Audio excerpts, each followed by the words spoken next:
Hello students, welcome back to my channel. और इस video में हम अपना नेक्स्ट क्वेश्चन करने जा रहे हैं एनसीईआरटी क्लास 10th हिस्ट्री का और चैप्टर 1 जो कि है the rise of nationalism in Europe का क्वेश्चन नंबर 2 हम लोग इस बार करने वाले हैं। क्वेश्चन नंबर 1 के सारे पार्ट्स मैंने ऑलरेडी अपलोड कर दिया है इस चैनल पे, तो आप जाके उसे देख सकते हैं। बहुत ही ईजी वे में और इनफ कंटेंट उसमें प्रोवाइडेड है।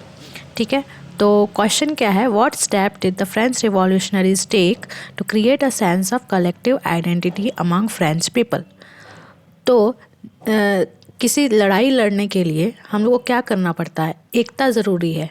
मतलब सेंस ऑफ कलेक्टिवनेस आना चाहिए लोगों के माइंड में, एक कलेक्टिव आइडिया आना चाहिए, यानी कि एकता का आइडिया आना चाहिए। ठीक है, तो उसके लिए फ्रेंच रिवॉल्यूशनरीज जो थे उन्होंने क्या किया था कि वहाँ के लोग जो हैं वो एक साथ आ सके और उनके दिमाग में ये कलेक्टिव आइडिया आ सके, कलेक्टिवनेस का जो आइडिया है वो आ सके। तो उसके लिए क्या क्या स्टेप उठाए गए थे, क्या क्या इन्होंने चेंजेस किए थे, तो आइए देखते हैं आंसर।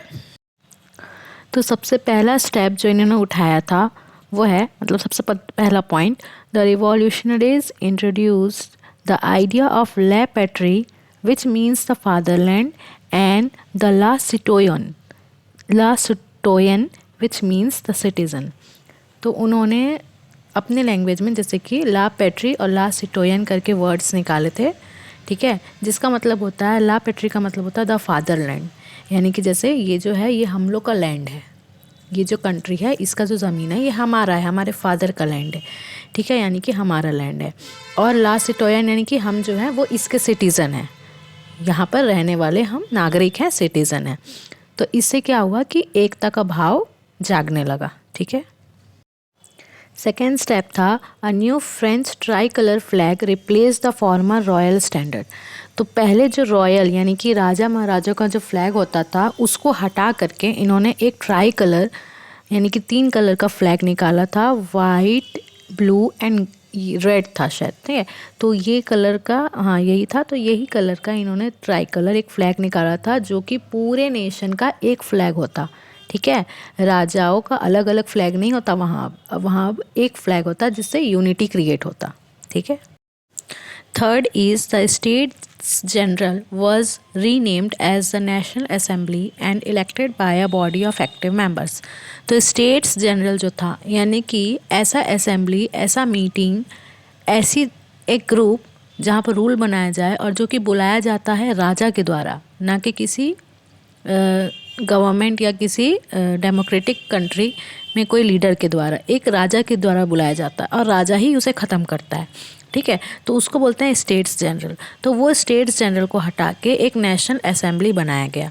ठीक है, जो कि पूरे नेशनल का हो, पूरे नेशन का हो, सॉरी, जो पूरे कंट्री का एक हो असेंबली, और जहाँ पर जो मेंबर्स होंगे उसके वो एक्टिव मेंबर्स जो हैं किसी बॉडी के, कोई भी ऑर्गेनाइजेशन के एक्टिव मेंबर्स जो हैं वो इलेक्ट करेंगे, ना कि कोई राजा इलेक्ट करेगा। ठीक है, now the fourth point is internal custom duties and dues were all together abolished and a uniform system of weights and measures was adopted.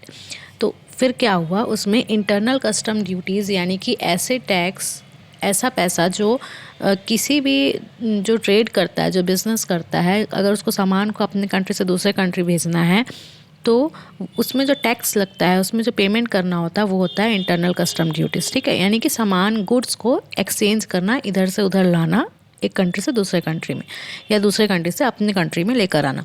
तो इसका जो कस्टम ड्यूटी था वो सबको हटा दिया गया। ठीक है, और एक यूनिफॉर्म वेट सिस्टम यानी कि एक ऐसा सिस्टम, जैसे कि अभी स्टैंडर्ड यूनिट्स हम लोग चलता है हम लोग की कंट्री में, पर मतलब पूरे वर्ल्ड में चलता है, तो वो एक ऐसा सिस्टम है जो पूरे वर्ल्ड में एक्सेप्टेड है। तो ऐसा ही एक यूनिफॉर्म सिस्टम वहाँ लाया गया, जो कि हर एक रीजन में अलग अलग नहीं चलेगा। अब हर रीजन में एक ही टाइप का एक यूनिफॉर्म सिस्टम जो वेट करने का चलेगा और मेजर करने का चलेगा वो अडॉप्ट किया गया। ठीक है, ताकि क्या ला सके, यूनिटी ला सके कंट्री में।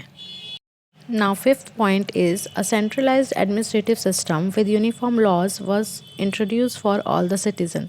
तो एक centralized administrative system यानी कि एक ऐसा administrative system जो सेंट्रलाइज्ड हो, यानी कि सारा पावर उसका सेंट्रल के हाथ में हो, ना कि कोई किंग के हाथ में हो, है ना।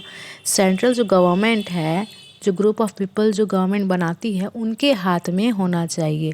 तो वो होता है सेंट्रलाइज्ड एडमिनिस्ट्रेटिव सिस्टम, जिसमें विद यूनिफॉर्म लॉज, जिसमें यूनिफॉर्म लॉज बनाया जाए जो सबके लिए इक्वल हो, वैसा इंट्रोड्यूस किया गया जो सब सिटीज़न के लिए वहाँ के था। ठीक है, यानी कि अब किसी राजा महाराजा के ऊपर नहीं था रूल बनाना, अब क्या था, एक सेंट्रलाइज एडमिनिस्ट्रेटिव सिस्टम बनाया गया सब सिटीजन्स के लिए। 6 point is new hymns were composed, oaths taken and martyrs were commemorated to foster loyalty to the nation, not just a monarch.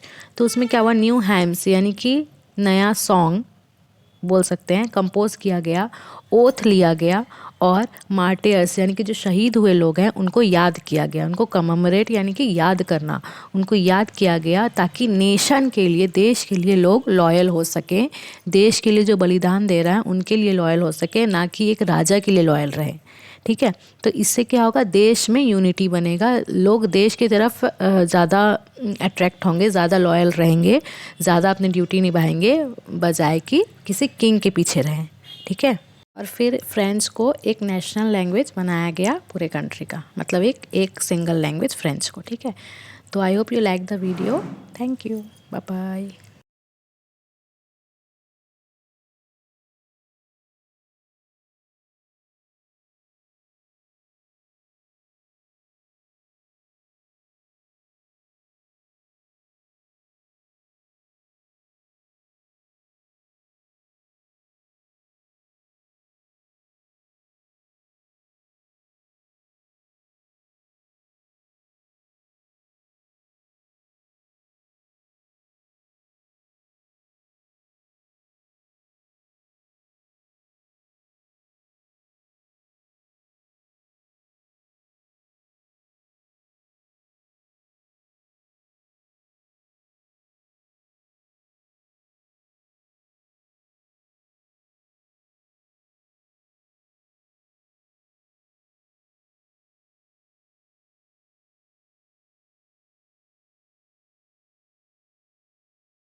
थोड़ा सा कुछ बाकी रह गया, ये है किंग का फ्लैग जो फ्रांस में था, और उसके बाद इसको चेंज करके ये ऐसा फ्लैग बनाया गया था। ठीक है, अब बाय बाय, थैंक यू।